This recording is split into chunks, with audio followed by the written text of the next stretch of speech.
ونصلي ونسلم على رسوله الكريم أما بعد أعوذ بالله من الشيطان الرجيم بسم الله الرحمن الرحيم يسبح لله ما في السماوات وما في الأرض الملك القدوس العزيز الحكيم هو الذي بعث في الأميين رسولا منهم يتلو عليهم آياته ويزكيهم ويعلمهم الكتاب والحكمة وإن كانوا من قبل لفي ضلال مبين وآخرين منهم لما يلحقوا بهم وهو العزيز الحكيم ذلك فضل الله يؤتيه من يشاء والله ذو الفضل العظيم صدق اللہ العظیم۔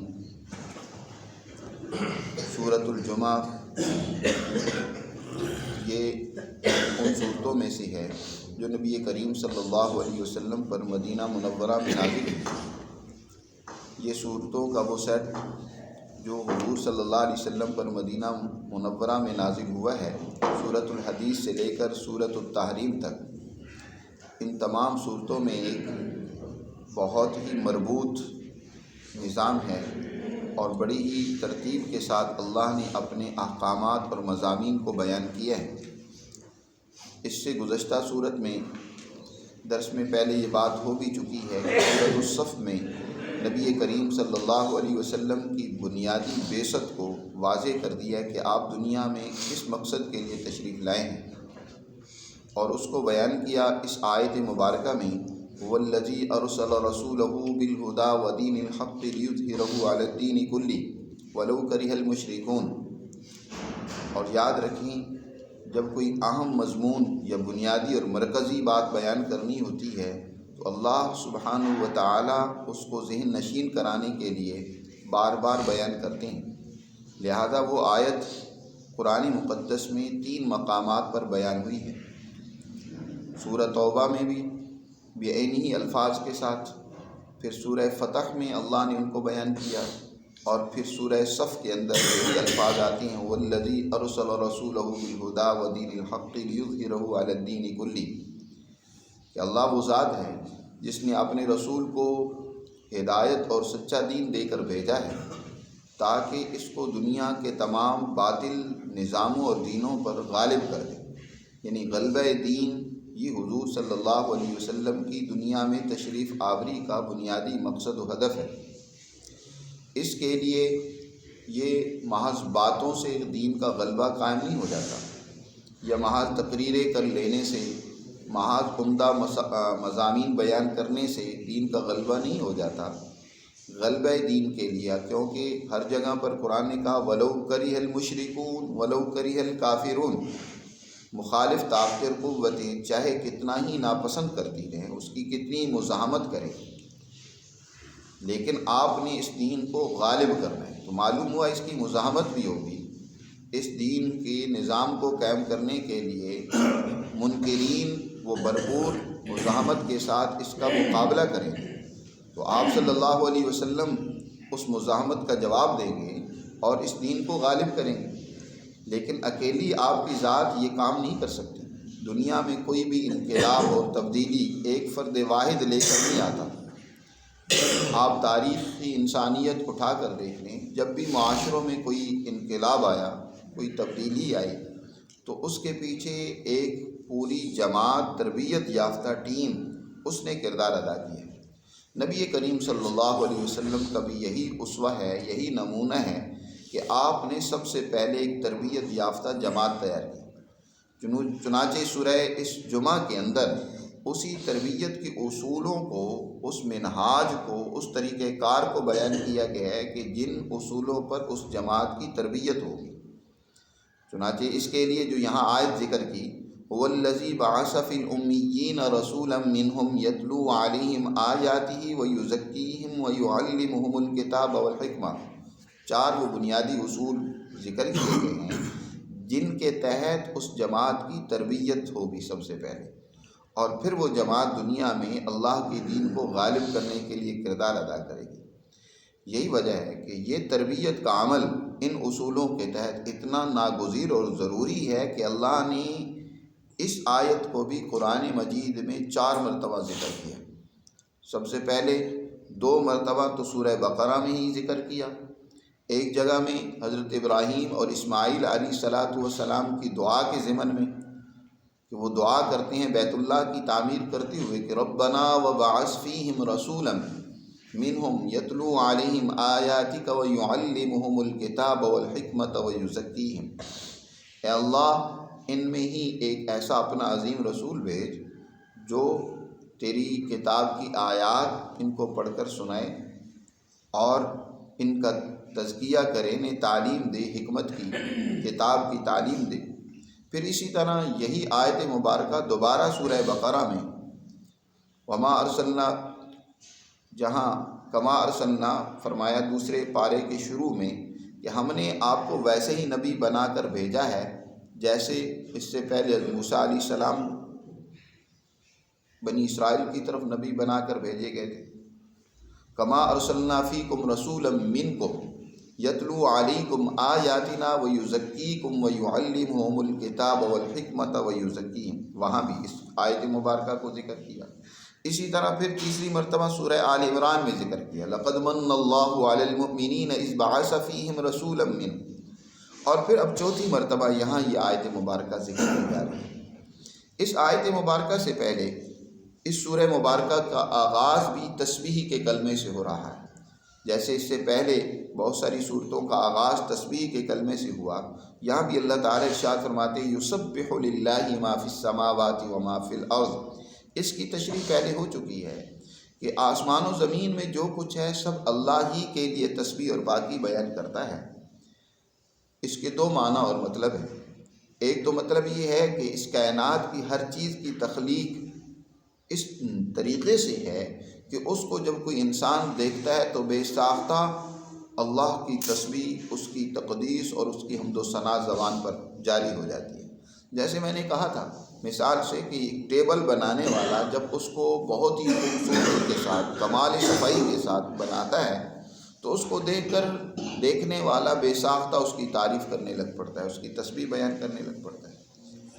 تو اسی طرح اللہ نے اس کائنات کو، آسمان و زمین میں بے شمار مخلوقات کو اس طریقے سے بنایا کہ ان کا وجود ہی اللہ کی تسبیح اور پاکی بیان کر رہا ہے۔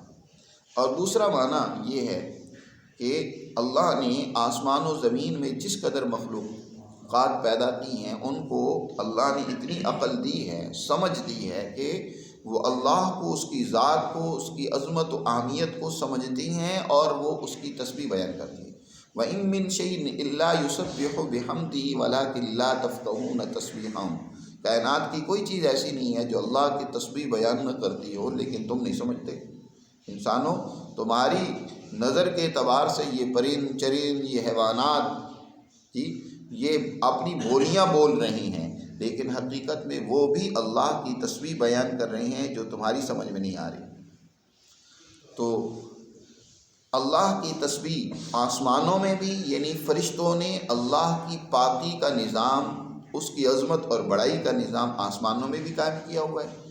اب زمین میں بھی یہ اللہ کی اوپر ایمان لانے والی جماعت، یہ در حقیقت اس کی تسبیح، اس کی پاکیزگی کو، اس کی عظمت اور بڑائی کو بیان کرے گی اور قائم کرے گی۔ تو آسمانوں میں اور زمین میں جو کچھ ہے وہ سب اللہ کی تسبیح بیان کرتا ہے۔ وہ الملک ہے، القدوس ہے، العزیز ہے، الحکیم ہے۔ یہاں اللہ کی چار صفات لگاتار ذکر کی گئی ہیں۔ عام طور پر اللہ سبحانہ و تعالیٰ قرآن مقدس میں جہاں کوئی حکم بیان فرماتے ہیں وہاں اللہ اپنی زیادہ تر دو صفات کا ذکر کرتے ہیں، کہیں العزیز الحکیم ہے، کہیں الغفور الرحیم ہے۔ اس طریقے سے اللہ نے عام طور پر ہر جگہ پر دو صفات ملا کر ذکر کی گئی، لیکن یہاں چار صفات ذکر کی گئی ہیں۔ یا اس سے پہلے سورہ حدید کے آغاز میں اللہ کی صفات لگاتار ذکر کی گئی، هو الاول والآخر والظاہر والباطن۔ یا سورہ حشر کی آخری آیات ہیں کہ جہاں لگاتار هو اللہ الذی لا الہ الا هو عالم الغیب والشہادہ هو الرحمن الرحیم، الملک القدوس السلام المؤمن المہیمن العزیز الجبار المتکبر۔ بڑی ہی اعلیٰ اور عمدہ انداز میں وہاں اللہ کی صفات کا بیان ہے۔ یہاں بھی اللہ کی چار صفات لگاتار ذکر کی گئی، اور ان چاروں صفات کا در حقیقت بعد والی آیت میں بیان کیے جانے والے جو چار اہم مراحل ہیں، چار اہم بنیادی مقاصد و اہداف ہیں، جن کے تحت ایک جماعت کی تربیت ہوگی ان کے ساتھ بڑا گہرا تعلق ہے۔ چنانچہ اگلی آیت جو ہے اللہ تعالی ارشاد فرماتے ہیں وَالَّذِي بَعَثَ فِي الْأُمِّيِّينَ، اللہ وہ ذات ہے جس نے کھڑا کیا امیین میں رسولاً ایک رسول کو، منہم جو انہی میں سے ہیں۔ وَالَّذِي بَعَثَ فِي الْأُمِّيِّينَ، بعث اس کا معنی ہوتا ہے کھڑا کرنا، بعث بعد الموت، جیسے کہ ہم لفظ بولتے ہیں مرنے کے بعد کھڑا ہو جانا۔ بعث فی الامیین، اسی سے مبعوث ہونا یعنی بھیجا جانا، یعنی جس کو کھڑا کر دیا جائے کسی کام کے لیے تو اس کو بھی کہا جاتا ہے بعث۔ تو نبی کریم صلی اللہ علیہ وسلم کو اللہ نے کھڑا کر دیا ایک کام، ایک ذمہ داری دے کر، کن میں؟ امیین میں۔ امیین میں اللہ نے ایک رسول کو کھڑا کیا، مبعوث کیا، رسولاً ایک رسول کو، منہم جو انہی میں سے ہے، باہر سے نہیں آیا بلکہ انہی سے تعلق رکھتا ہے۔ سب سے پہلے تو یہ کہ امیین میں اللہ نے رسول مبعوث فرمایا۔ امیین سے مراد کون ہیں اور اس کے کیا معنی ہیں؟ بعض حضرات نے امیین سے مراد ام القری مکۃ المکرمہ لیا ہے کہ اللہ نے مکۃ المکرمہ میں عظیم رسول اپنا کھڑا کیا اور مبعوث کیا، لیکن یہ معنی کوئی زیادہ راجح اور درست نہیں ہے، کیونکہ اس معنی کے حوالے سے تکلف ہے۔ وہ در حقیقت جو معنی ام القری کی طرف منسوب کرتے ہیں وہ نبی کریم صلی اللہ علیہ وسلم کا امی ہونا معیوب سمجھتے ہیں۔ اس بنیاد پر وہ کہتے ہیں کہ حضور صلی اللہ علیہ وسلم امی کا معنی ہے جو ماں کی طرف منسوب ہو۔ جیسے ماں سے بچہ پیدا ہوتا ہے تو اس کی حالت یہ ہوتی ہے کہ اس کے پاس تعلیم کوئی نہیں ہے، وہ کچھ نہیں جانتا۔ قرآن میں بھی اللہ نے ارشاد فرمایا کہ جب ایک بچہ دنیا میں آتا ہے تو وہ اس طرح سے آتا ہے کہ لا یعلمون شیئا، کہ وہ کچھ نہیں جانتا ہوتا۔ واللہ الذی اخرجکم من بطون امہاتکم لا تعلمون شیئا، اللہ وہ ذات ہے جس نے تمہیں ماں کے پیٹ سے نکالا کہ تم کچھ نہیں جانتے تھے۔ انسان دنیا میں جب آتا ہے تو وہ ایک جاہل مطلق ہوتا ہے، لیکن اس جہالت کو دور کرنے کی اللہ صلاحیت و استعداد ہر انسان میں پیدا کر کے اس کو دنیا میں بھیجتا ہے۔ اب دنیا میں ایک انسان محنت کرتا ہے اپنی اس جہالت کو دور کرنے کے حوالے سے، علم اور ہنر حاصل کرتا ہے۔ تو جب کوئی قوم اسی طرح جاہل رہے، یعنی پڑھنا لکھنا اسے نہ آتا ہو، جیسے ماں سے بچہ پیدا ہوا اس نے سیکھا ہی نہیں، تعلیم حاصل ہی نہیں کی، تو اس قوم کو بھی کہا جاتا ہے امیین۔ اہل عرب کا لقب تھا امیین، اور یہ امیین در حقیقت قرآن مقدس میں 3 معنی میں ذکر کیا گیا۔ ایک تو امیین اہل کتاب کے مقابلے میں ذکر کیا گیا، ایک طرف اہل کتاب تھے دنیا میں اس وقت جن کے پاس اللہ کی کتاب موجود تھی، کچھ نہ کچھ اس کی تعلیم، تربیت، پڑھنے پڑھانے کا رواج موجود تھا۔ یہود و نصارہ کے لوگ، ان کو اہل کتاب کہا جاتا تھا۔ اس کے مقابلے میں جن کے پاس کوئی کتاب نہیں تھی، پڑھنے پڑھانے کا کوئی رواج نہیں تھا، ان کو قرآن نے امیین کہا۔ قرآن میں اس کا تذکرہ آتا ہے قُلْ لِلَّذِينَ أُوتُوا الْكِتَابَ وَالْأُمِّيِّينَ أَأَسْلَمْتُمْ، آپ فرما دیجئے جن کو کتاب دی گئی ہے اہل کتاب سے، اور فرما دیجئے امیین سے، یعنی ان عربوں سے فرما دیجئے أَأَسْلَمْتُمْ، کیا تم اسلام لاتے ہو؟ یعنی امیین اور اہل کتاب دونوں مقابلے میں، اور اسی معنی میں یہاں ذکر کیا گیا ہے کہ ایک طرف اہل کتاب ہے، تورات کو ماننے والے، انجیل کو ماننے والے، اس لیے اگلی آیات میں ان اہل کتاب کا ذکر آ رہا ہے۔ آگے فرمائے مثل الذین حملوا التوراۃ ثم لم يحملوها كمثل الحمار يحمل اسفارا، جن کے پاس تورات ہے اس پر عمل نہیں کرتے، ان کی مثال اللہ نے گدھے کی سی دی ہے۔ اگلی آیات میں جب موقع آئے گا تو تفصیل سے بیان کریں گے، تو وہاں اہل کتاب کا بیان ہے۔ تو اس کے مقابلے میں یہاں امیین کا لفظ آیا کہ اللہ نے ان میں رسول نہیں بھیجا، کیونکہ انہوں نے اپنی صلاحیتوں کو اب ضائع کر دیا، وہ خواہش پرستی میں مبتلا ہو گئے، وہ تکبر، گھمنڈ میں اور شکوک و شبہات و اوہام میں مبتلا ہو گئے۔ وہ سمجھتے تو یہ ہیں کہ ہم بڑے اللہ کے قریبی اور چہیتے لوگ ہیں، لیکن عمل و کردار کے اعتبار سے وہ اللہ کے مغضوب علیہم بن چکے ہیں، جن پر اللہ کا غضب ہوتا ہے، اللہ کی ناراضگی ہوتی ہے، اللہ کی سزا ہوتی ہے، وہ ان لوگوں میں شامل ہو چکے ہیں۔ وہ بھی ایک رسول کا انتظار کر کے بیٹھے ہوئے تھے، زوال آ گیا ان کے اپنی عملوں اور کردار کی وجہ سے، لیکن انتظار میں بیٹھے ہوئے ہیں کہ ایک رسول آئے گا جو ان کے پیغمبروں نے اس رسول عظیم کی پیشین گوئیاں بیان کی تھی اس کی بنیاد پر، لیکن وہ سمجھے بیٹھے تھے کہ وہ ہم ہی میں سے کوئی ہوگا۔ اللہ نے ان میں سے نہیں بھیجا بلکہ امیین میں سے ایک رسول کو کھڑا کر دیا۔ عرب کے لوگوں میں سے اللہ نے ایک عظیم رسول کھڑا کر دیا جن کے پاس ظاہری کوئی تعلیم نہیں تھی، تو امیین اہل کتاب کے مقابلے میں استعمال ہوا۔ اسی طرح قرآن مقدس میں امیین اہل کتاب ہی کے وہ لوگ جو کتاب کو تو مانتے تھے لیکن کتاب کو پڑھنا سیکھنا ان کا نہیں تھا، محض خواہشات یا اپنے خطیبوں، اپنے علماء اور رہبان اور احبار کی بتائی ہوئی باتوں پر ہی ان کا ایمان تھا۔ جو کچھ انہوں نے بتا دیا بس اسی کو تسلیم کیے ہوئے تھے، اور انہی کے پیروی میں، انہی کی اتباع میں، انہی کو اپنا رب اور خدا گویا کہ سمجھے ہوئے تھے کہ جو کچھ انہوں نے کہہ دیا وہی حرف آخر ہے۔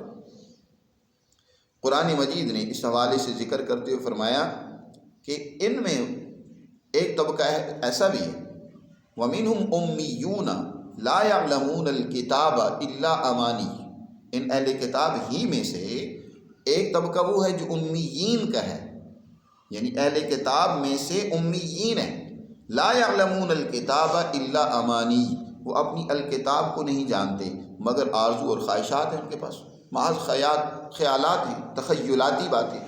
یہ بالکل ایسا ہی ہے جیسے آج کل مسلمانوں کا بھی یہی حال ہے۔ ایک طرف علماء ہیں جو اللہ کی کتاب مقدس کو قدرے سمجھتے ہیں، دوسری طرف عوام کا حال ہے جو قرآن کو سمجھنے کے حوالے سے کوسوں دور ہے، قرآن سے ان کا کوئی تعلق نہیں، وہ یہ سمجھتے ہیں کہ یہ قرآن، یہ دین، یہ تو بعض علماء کا کام ہے، ہمارا اس کے ساتھ کوئی تعلق نہیں، بس علماء نے جو کچھ سمجھا دیا، جو کچھ بتا دیا وہی کافی ہے، اور اس کے نتیجے میں انہوں نے وہ چند ایک خواہشات، چند ایک تخیلات، چند ایک اوہام اپنے ذہنوں میں بٹھا رکھے ہیں، اور اس کی بنیاد پر وہ سمجھتے ہیں کہ بس ہم آخرت میں یہ چند ایک کام کر لیں گے تو کامیاب ہو جائیں گے، آخرت میں بھی ہمیں نجات مل جائے گی، دنیا میں بھی ہم کامیاب ہیں۔ یہی حال اہل کتاب میں سے ایک طبقے کا تھا۔ تو امیین اس معنی میں ان لوگوں کے لیے بھی یہ لفظ استعمال کیا گیا ہے جو تعلیم کو حاصل نہیں کرتے، چاہے ان کا تعلق اہل کتاب سے ہو، چاہے تعلق ان کا کسی اور قوم سے ہو۔ اسی طرح دنیا بھر کے جو ان پڑھ لوگ تھے یا دنیا بھر کے اہل کتاب کے سوا جتنے بھی قومیں تھیں، اہل کتاب ان کو بھی امی کہتے تھے، تیسرے معنی کے اعتبار سے۔ قرآن مجید میں اس معنی کو بھی ان الفاظ میں ذکر کیا کہ ان اہل کتاب میں سے بھی ایسے بھی لوگ ہیں کہ اگر ان کے پاس ایک دینار بھی بطور امانت کے آپ رکھوا دیں تو اس کو وہ فوراً، یعنی ایک خزانہ کنتارن، اگر ایک خزانہ ان کے پاس رکھوا دیں تو وہ آپ کو واپس کر دیں گے۔ لیکن ان میں سے ایسے بھی لوگ ہیں کہ اگر آپ ان کو ایک دینار بھی امانت کے طور پر دے دیں تو وہ واپس نہیں کریں گے، اور وہ ان کی کوشش یہ ہوگی کہ ان کا دینار بھی جو ہے وہ ہمارے لیے حلال ہے، جائز ہے، اور وہ کیا کہتے ہیں؟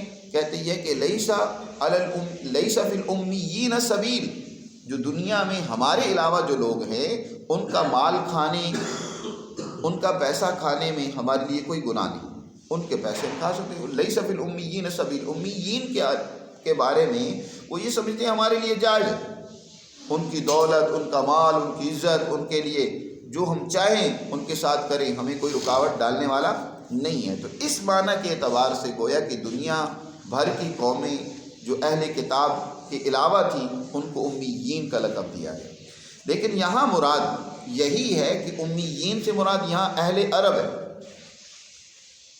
نبی کریم صلی اللہ علیہ وسلم جس قوم میں مبعوث ہوئے ہیں، اہل عرب، خاص طور پر پھر یہ مکہ کے لوگ، قریش کے لوگ، ان کے ہاں پڑھنے لکھنے کا رواج نہیں تھا، بہت کم لوگ پڑھنا لکھنا جانتے تھے۔ اسی بنیاد پر حضور صلی اللہ علیہ وسلم نے بھی کسی سے کوئی تعلیم حاصل نہیں کی تھی، اور یہ حضور کا پڑھا لکھا نہ ہونا یہ اعلیٰ درجے کا کمال ہے، یہ حضور کے لیے نقص نہیں ہے۔ دنیا میں جو انسان پہلے سے کچھ جانتا ہو، پڑھنا لکھنا جانتا ہو، اس کے پاس علم ہو، وہ جب کوئی بات بیان کرے گا تو لوگ کہیں گے کہ اس نے بہت سارے اساتذہ سے سیکھا، کتابیں پڑھیں اور اس کے پاس ایک فن اور فلسفہ آ گیا۔ لیکن نبی کریم صلی اللہ علیہ وسلم نے کسی انسان سے تعلیم نہیں لی، لیکن وہ علوم، وہ معارف، وہ حقائق، وہ قوانین انسانیت کو سکھائے کہ اس کے نتیجے میں جنہوں نے ان قوانین کو سیکھا وہ دنیا کے معلم بن گئے، دنیا کے استاد بن گئے، دنیا کو حکمت سکھانے والے بن گئے، دنیا کے ضابطے اور ان کے نظام بنانے والے بن گئے۔ کمال تو یہ ہے کہ ایک ایسا شخص جس نے کسی سے کوئی تعلیم حاصل نہیں کی، وہ علم و فن کے وہ علوم و معارف بیان کرتا ہے کہ تا قیامت انسانیت اس سے سراب ہوتی رہے گی، یہ کمال۔ تو اس سے معلوم ہوا کہ یہ وہ شخص ہے کہ جس کی براہ راست تعلیم و تربیت کا انتظام اللہ سبحانہ و تعالیٰ فرما رہے ہیں، اللہ کے یہ بھیجے ہوئے ہیں، اللہ کے یہ رسول ہیں۔ تو امیین میں اللہ نے رسول کو بھیجا رسولاً، اور فرمایا منہم، یہ بھی انہی میں سے۔ یاد رکھو یہ بھی تعلیم کا، تبلیغ کا جو بنیادی اصول ہے، بنیادی طریقہ کار ہے۔ دنیا میں آپ کوئی تبدیلی لانا چاہتے ہیں، اس کا بھی بنیادی اصول اور ضابطہ یہ ہے کہ سب سے پہلے اپنی قوم کے اندر اپنے عمل و کردار کو پیش کر کے ان کو تعلیم دی جائے، ان کی تربیت کی جائے، ان کو تبلیغ کی جائے۔ اپنی قوم کو چھوڑ کر دوسری قوموں میں جا کر دعوت کا کام کرنا یا ان تک پیغام پہنچانے لگ پڑنا اور اپنی قوم کو چھوڑ دینا، یہ انبیاء علیہ الصلاۃ والسلام کا طریقہ نہیں ہے، نہ ہی نبی کریم صلی اللہ علیہ وسلم کا یہ طریقہ رہا۔ بلکہ نبی پاک صلی اللہ علیہ وسلم پر جب وحی نازل ہوئی تو سب سے پہلے حضور پر ایمان لانے والے وہ لوگ تھے جو حضور کے سب سے قریب تر تھے۔ حضور کے قریب تر کون تھے؟ حضرت خدیجہ رضی اللہ تعالیٰ عنہ، جو حضور کی زوجہ محترمہ رفیقہ حیات ہے۔ ایک بیوی اپنے شوہر کے سب سے زیادہ قریب ہوتی ہے، وہ حضور پر ایمان لے آتی ہے۔ پھر اس کے بعد حضور صلی اللہ علیہ وسلم پر حضور کے متبنہ زید ابن حارثہ رضی اللہ تعالیٰ عنہ، جن کو حضور صلی اللہ علیہ وسلم نے اپنا بیٹا بنایا ہوا تھا زمانہ جاہلیت کے رسم کے مطابق، وہ حضور پر ایمان لے آتے ہیں۔ حضور کے قریب ترین ساتھیوں میں سے جن کے ساتھ حضور مل کر کاروبار اور تجارت کرتے رہتے تھے یا ان سے مشاورت اور بات چیت رہتی تھی، جو قریبی ساتھی تھے، دوست تھے، وہ حضور صلی اللہ علیہ وسلم سے 2 عمر چھوٹے تھے، حضرت سیدنا صدیق اکبر رضی اللہ تعالیٰ عنہ، وہ حضور پر ایمان لے۔ حضور صلی اللہ علیہ وسلم جن کی تربیت کر رہے تھے اور جن کی کفالت لی ہوئے تھے اپنے ذمے، اپنے چچا کے بیٹے، چچا زاد بھائی حضرت علی رضی اللہ تعالیٰ عنہ، وہ حضور پر ایمان لے۔ سب سے پہلے حضور پر یہ 4 شخص ایمان لے آتے ہیں۔ پھر ان کی محنت سے اور افراد حضور سے جو متاثر تھے یا حضور کو جانتے تھے وہ ایمان لے۔ اس کے بعد 3 سال تک یہ خفیہ طریقے سے حضور کی دعوت اور پیغام لوگوں تک، قریبی لوگوں تک پہنچتا رہا۔ ان میں سے کچھ لوگ حضرت ابوبکر رضی اللہ تعالیٰ عنہ سے متاثر ہو کر ان کے ساتھ تعلق ہونے کی وجہ سے حضور پر ایمان لے آتے۔ 3 سال بعد جب اللہ نے ارشاد فرمایا وَأَنذِرْ عَشِيرَتَكَ الْأَقْرَبِينَ، کہ آپ سب سے زیادہ قریبی جو اپنے لوگ ہیں، اقربین ہیں، ان کو اللہ کا حکم سنائیں، انہیں تنبیہ کریں، انہیں ڈرائیں۔ تو آپ صلی اللہ علیہ وسلم نے بنو ہاشم کو ان کی ایک دعوت کی اور اس دعوت میں ان کو بلایا، کھانا کھلایا۔ کھانا کھلانے کے بعد پھر ان کے سامنے اللہ کا پیغام رکھا کہ میں اللہ کی طرف سے رسول بن کر آیا ہوں، انسانیت کی کامیابی اور نجات کے اہم اصول لے کر آیا ہوں۔ آپ نے وہ اپنا پیغام سارا ان کے سامنے رکھا۔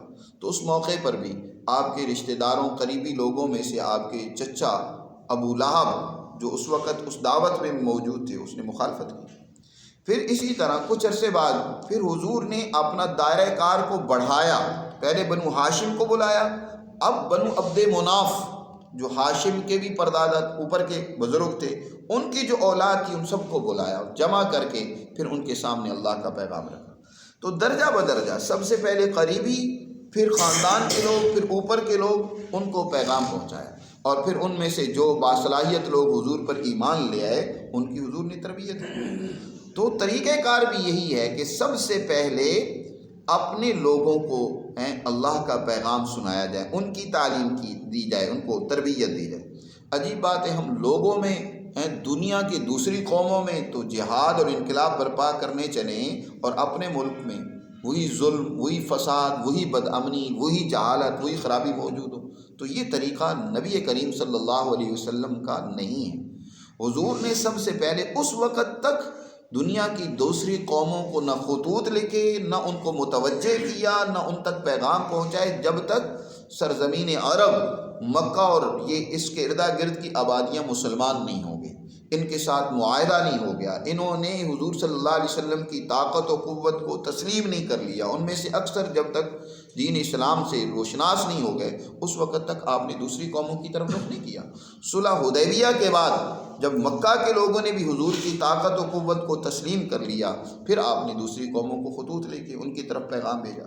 تو سب سے پہلی آپ کی بعثت یہ ہے کہ امیین کی طرف رسولاً، انہی میں سے آپ کو کھڑا کیا، اور آپ انہی میں سے، اور پھر فرمایا وآخرین منہم، اسی کے اوپر عطف ہے اگلی آیت کا بھی کہ اور کچھ اور لوگ جو انہی میں سے وہ بھی ہیں، ان کی طرف بھی ہم نے آپ کو مبعوث کیا. آخرین، آخرین ایک آخر ہوتا ہے، ایک آخر ہوتا ہے.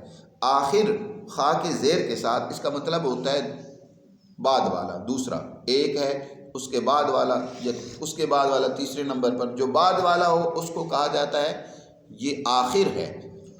ایک ہوتا ہے آخر. آخر ایک کے مقابلے میں جو دوسری چیز ہو، چاہے وہ بعد والی ہو یا کوئی بھی ہو، اس کو آخر کہا جاتا ہے. یعنی یہ ایک الگ چیز ہے، یہ اس کے ساتھ بعد والی نہیں ہے، بلکہ یہ اس سے الگ ایک چیز ہے. تو آخرین کی طرف ہم نے آپ کو رسول بنا کر بھیجا ہے، یعنی اور لوگوں کی طرف.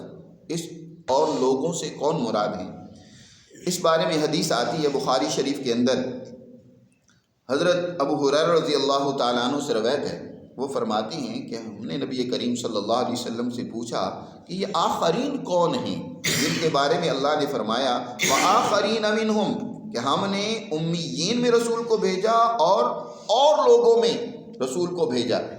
اور لوگوں کی طرف بھی جو انہی میں سے ہیں، یعنی ان امیوں سے ان کا بھی تعلق ہے کہ وہ بھی امیین ہیں، وہ بھی پڑھنا لکھنا نہیں جانتے.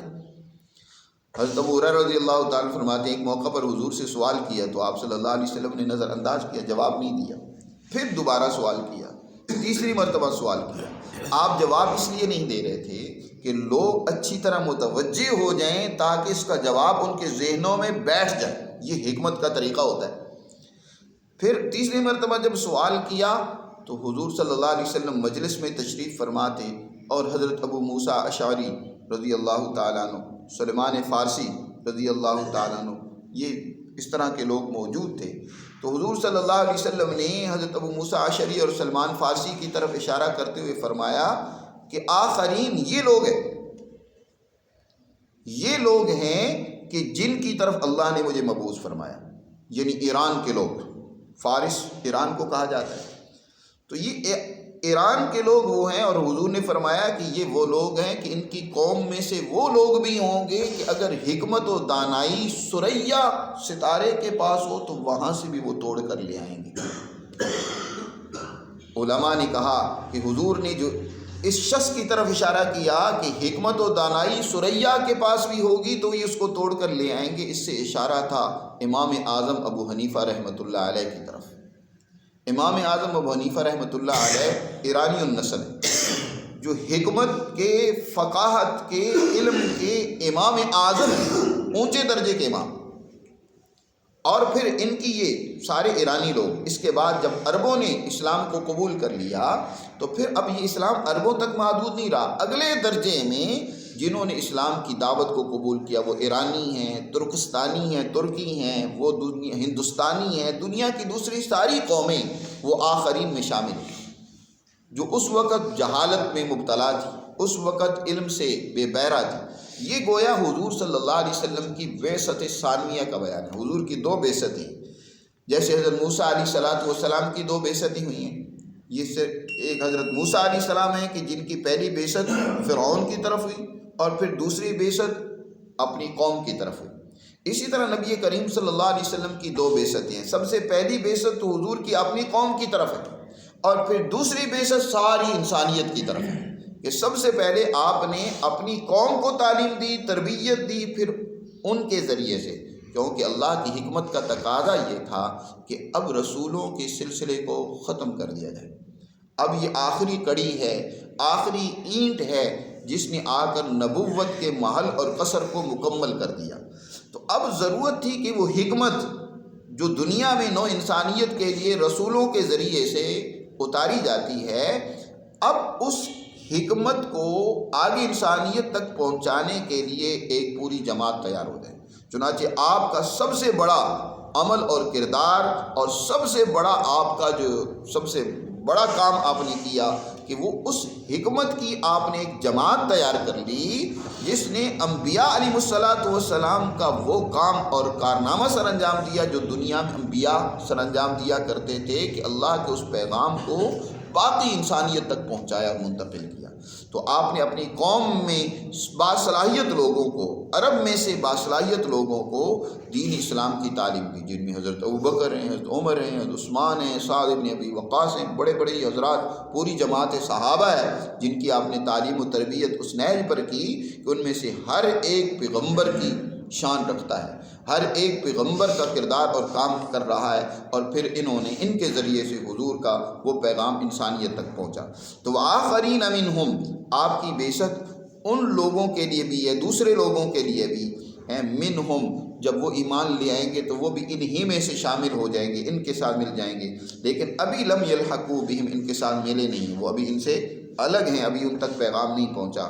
وہو العزیز الحکیم، اللہ نے یہ جو آگے پھر دو صفات ذکر کی ہیں، کسی آیت کے آخر میں جو صفات ہوتی ہیں در حقیقت اس آیت کے مضمون سے بڑا گہرا تعلق رکھتی ہیں۔